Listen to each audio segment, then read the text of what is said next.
بسم الله الرحمن الرحیم د یو نوی پروګرام سره زه یم سید کبیر شاه ګرانو کتونکو خبره به کوو د افغانستان او د پاکستان لخوا څه بیانات جاری شوي دي په هغې باندې به هم خبرې کوو هلته کې کوم مسایل چې کوم دي هغه سره روان دي دې خوا د پاکستان لخوا چې کوم دی نو څه بیانات دي په دې ټولو خبرو کولو دپاره موږ سره سینیر صحافي او تجزیهکار فدادیل صاحب موجود دی. سر یو ځل بیا تاسو ته پروګرام کې هرکلی وایو. مننه کبیر صاحب.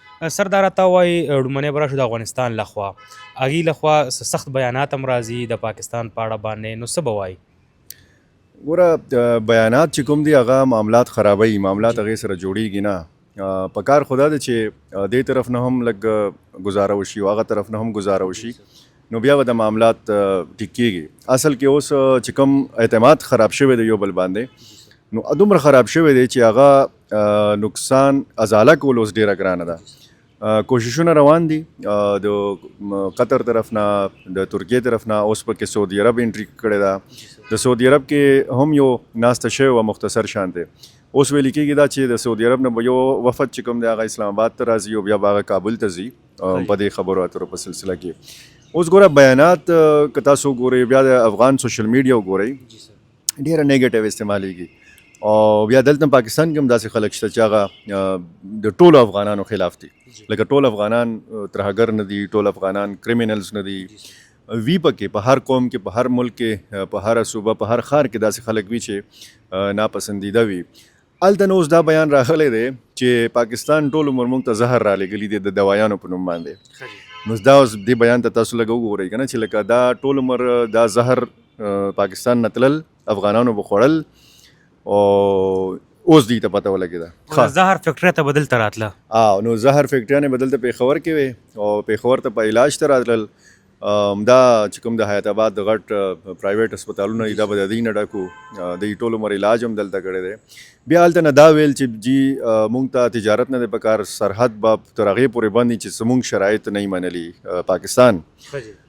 بیا په دې کې دا ویل چې تاسو 3 میاشتو کې ټول معاملات راوتړئ، ختم کړئ د پاکستان سره چې کوم افغان تجار دي هغې ته ویلي. اوس ګوره افغان ټرانزټ ټریډ چې کوم دی دا سلسله پاکستان معطل کړې ده. په کار خو دا وه چې هلته نه څه خبرې اترې شوې، څه احتجاج شوی وی، څه یو پلاوې راغلی وی، اسلام آباد کې خبرې اترې کړې وې. دا د انټرنیشنل قوانین مطابق دا د افغانستان حق دی چې هغې ته د دا لاره ورکړی شي. دا حق بین الاقوامي قوانین لاندې افغانستان نه موږ نشو اخیستی. په دا چې افغانستان لینډ لاک کنټري ده، یعنی سمندر ورسره نه دی لګېدلی، نو ټولو نه مختصر او کم خرچ چې کومه لاره ده هغه د پاکستان ده، پورټ قاسم کراچي. نو او دا هم تاسو به اورېدلي چې هغه 2 ملکونه ترقي کولی شي چې کوم 2 ملکونو ترمنځ ټرک چلیږي. نو اوس چې ټرک بند دی، تجارت بند دی، مطلب نو بیا به دا دواړه ملکونه څنګه چلیږي؟ نقصان دواړو ته دی. سیز فایر برقرار دی، دا ښه خبره ده. څو ورځې مخکې په چمن سپین بولدک بارډر باندې جړپ شو، هغه دو طرفه جاني او مالي نقصان رسولی و. خو زه دا ګڼم چې څو پورې سنجیدګۍ سره موږ دا خبرې اترې نه کړي او بیا مذاکرات کوونکي چې کوم دي هغه ډېر معامله فهم پکار دي، ډېر پولایټ خلک پکار دي او داسې خلک پکار دي چې متعلقه سټیک هولډرز دي. ګوره متعلقه سټیک هولډرز صرف سیکیورټي حکام نه دي، صرف د انټیلیجنس حکام نه دي. په دې کې د بلوچستان او د خیبر پختونخوا چې کوم هغه قبایل دي چې کوم د سرحد هغه خوا هم دي او دې خوا هم دي، نو هغه پکار دي چې د هغې نمایندګي وي، د بلوچستان او د خیبر پختونخوا حکومت نمایندګي وي، د دلته سیاسي ګوندونو نمایندګي وي، د مذهبي چې کوم ګوندونه دي د هغې علماء کرام نمایندګي وي، یو جامع وفود جوړ شي دو طرفه او بیا هغه کینی او خبرې اترې وکړي. نو پای کې مختلف معاملات چې کوم دي هغه ډسکس کړي. اوس معامله چې کومه ده هغه ځای کې ولاړه ده چې څه ته موږ پاکستاني میلیټنټس وایو، ټي ټي پي یا نور تنظیمونه. نو هغه وایي چې څو پورې چې دا تحریري یقین دهاني افغانستان نه ورکړی نو دا معامله به همداسې روانه وي، مطلب دغه بارډر به بند وي. سر دا راته ووایه چې کوم د افغان کیمپونه دي یو خوا ویلی کېږي چې د هغې نه بجلي کټ کا ټرانسفارمر یې ته یوړی، بل خوا د شفیچیان صاحب چې کوم دی بیان راځي چې یاره بجلي هماغه رنګې بحال ده. ګوره چې کوم ګراوند ریالټیز دي دا دي چې کوم د ستاسو د سوال لوړمبنۍ حصه ده چې کوم 42 کیمپونه په خیبر پښتونخوا کې دي هغه دی نوټیفاید شوي دي. جی سر. مطلب دا چې څومره سرکاري دي ته سہولیات مراعات هغه ټول ختم کړي شوي دي. په دې کې ډېر کیمپونه داسې دي چې هلته خلک خو اوس هم شته دي خو هغې نه بجلي کټ شوې ده. دا په مالکند کې دیر تیمرګره سایډ نوخار سایډ بنو کې 2 کیمپونه دي. د غوریواله کیمپ دی یو د بیزن خیل کیمپ دی. د دواړو نه بجلي کټ شوې ده. هلته چې کوم د اوبو انتظام دی هلته خو ظاهره خبره ده چې د هینډ پمپس هم لګولې دي ورسره خلکو دا سولر سیسټم هم کړی دی. نو دومره مسله خو خیر زیاته شته نه خو بجلي کټ شوې ده او دوی ته ویل شي هلته چې کوم کمیونټي سکولز دي هغه هم بند کړي شوي دي.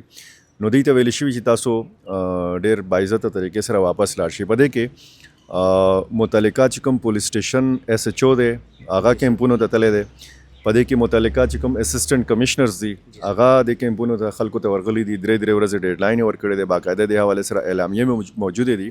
نو زه نه پوهېږم چې شفیع جان صاحب کوم بنیاد باندې دا خبره کوي چې بجلي نه ده کټ شوې. بجلي کټ شوې هم ده او نور مراعات هم دی نه اخیستل کېږي. دا ما خیال کې یو پالیسي د علي امین ګنډاپور په وخت کې وه چې کومه پالیسي د افغان کډوالو حوالې سره د وفاقي حکومت وه د هغې اپوزیټ پالیسي یا هغې نه لږ مختلفه پالیسي د خیبر پښتونخوا حکومت وه. نو غالبا چې هغه یو پریشر دی او بیا د وفاقي حکومت یو پالیسي ده د افغان کډوالو حوالې سره. خو مونږ هم بار دا خبره کوو چې دوی ډېر ښه یادونو سره لیږل پکار دي چې دوی هلته کم از کم د پاکستان خلاف خبرې نه کوي. سر اخرنی سوال کوم څه اپډیټ شته دی چې څومره افغان کډوال لاړه یا څومره موجود دي او ویل کېږي دا چې د وفاق لخوا ځای خو خالي شو خو صوبې لخوا افغان کډوال واپسي نه کوي. وجوهات یې څه دي؟ ګوره واپسي روانه ده. د خیبر پښتونخوا نه هم خلک ځي او د بلوچستان په لاره هم ځي د چمن په لاره او دا سرحد چې بند دی د پاکستان او د افغانستان صرف دې مقصد دپاره دا 2 انټري پوینټس چې کوم دي دا کولاویږي چې افغان کډوال روزانه بنیاد باندې ځي. ما هغه تازه ترین اعداد و شمار خو نه دي فالو کړي خو خلک ځي. په دا چې خلکو ته اوس پته ده چې دا اوس ډېره حتمي فیصله ده د پاکستان حکومت په دا چې مخکې به پی او آر کارډ وخت ختم شو دوی به بیا وځنډولو مهلت به ورکو. اوس یې مهلت هم نه دی ورکړی. اوس خلک په خپل ځان په خپل عزت باندې ظاهره خبره چیرېږي او دې وخت کې تاسو به دا هم لیدلي چې باقاعده د دواړو ملکونو جنګ هم وشو خو افغان کډوالو ته هغې سره دومره سختي ونه شوه چې لکه د 2 ملکونو کله جنګ وشي نو بیا یو بل چې کوم سیټیزنز هغه ته ډېر زیات مشکل صورتحال نو په پنجاب کې سختی شوې ده په سند کې سختی شوې ده په خیبر پښتونخوا کې هغه رنګه سختی نه ده شوې خو دی به ځي او دی روان دي. یو خبره زه په آخره کې دا کوم چې کوم هلته سوشل میډیا ده د افغانستان هغه د خپل چې کوم د افغانستان سټیزنز دي چې کوم دلته کډوال کوم دلته پیدا شوي هغې پورې خنداګانې کوي. لکه مطلب خنداګانې داسې چې هغې ته وایي ته دري کې خبرې وکړه ته په پښتو کې خبرې وکړه هغې ته عاجزانو ته نه پښتو سم ورځي او نه دري او نه فارسي سم ورځي. په دا چې هغه پیدا شوي په پاکستان کې دي هغه داسې کټر مطلب دا چې هغه دی کټر لفظ پته نشته چې صحیح دی که نه دی خو سوچه پنجابي وایي اردو ټیک ټاک وایي او داسې لهجه کې وایي چې ته به نه ګڼې چې دا پښتون دی یا دا فارسیوان دی. نو داسې خلکو پورې خندا نه دی کول پکار. دا مهاجر وو دا دلته پیدا شوي دي دوی دلته وخت تېر کړی دی دوی سره همدردي هم کول پکار دي او دوی هلته چې کومه آبادکاري ده هغې ته هم توجه ورکول پکار دي. داسې ځوانان چې دلته کاروبار کولو پکار دا دي چې هلته دوی ته هغه رنګې موقع میلو شي چې دوی خپل ملک په خپلو خپو باندې ودروي. ډیره مهرباني سر یقینا ډیره ګټوره جوړه خبره تاسو کې څنګه چې تاسو زموږ د سینیئر صحافي فدا دل صاحب تجزیه واورېده ګرانو کتونکو افغان کډوالو له همدغه یو پیغام دی چې نن دی که سبا دی خپل ملک ته به واپسي کوئ نو بهتره دا ده چې په حیا او په عزت باندې لاړ شي نو هغې کې به خیر وي. دا زموږ نن پروګرام در بل پروګرام پورې مال او زما ټیم له راکړي اجازت د لوی الله په امان.